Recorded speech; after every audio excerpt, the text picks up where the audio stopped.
This will either evaporate out of the body and into the atmosphere or be leached out into the ground. The rate of this leaching depends on the temperature and conditions of the soil and the atmosphere to which the body is exposed.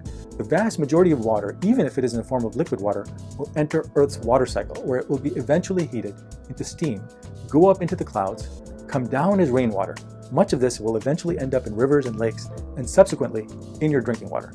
Your body will take this water and use it for various things, like incorporating it into its cells, use it to regulate temperature, and maintain other bodily functions. Some of the rainwater will be absorbed by plants. That water will be used in the process of photosynthesis, where the water and carbon dioxide, along with sunlight, are involved in a chemical reaction that produces carbohydrates and oxygen.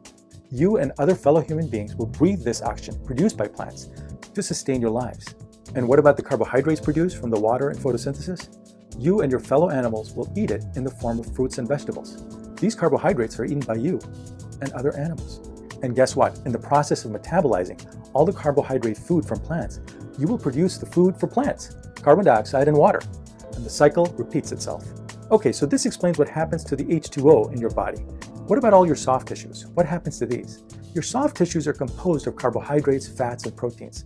And these all get metabolized with the help of about 100 trillion bacteria that live in your body. But wait, where did all these bacteria come from? And why aren't they eating your body now? They've been living in your body all along, mostly in your gut, your small and large intestines. Your body has a very robust immune system which keeps these 100 trillion bacteria in your body in check. However, once you die, your immune system stops working, so your bacteria now have a field day consuming all the tissues in your body. The bacteria metabolize all the soft tissues and use it for energy and reproduction. You can think of this as a slow burn because eventually all the molecules that are digested by bacteria will eventually turn into water and carbon dioxide, the same molecules that are formed by burning. Other gases besides carbon dioxide and water vapor are also produced. Proteins in your body, for example, have nitrogen atoms, and these are metabolized into nitrogen oxides and ammonia, which, by the way, are potent greenhouse gases. Nitrogen oxides are about 300 times more potent than carbon dioxide, for example, in the atmosphere. Now, as these bacteria are metabolizing, once the oxygen begins to run out, then anaerobic bacteria go to work. These bacteria don't need oxygen to metabolize your tissues, but they produce methane, hydrogen sulfide, and ammonia as byproducts, the smelly gases. They're also powerful greenhouse gases. These eventually escape the body and become part of the atmosphere.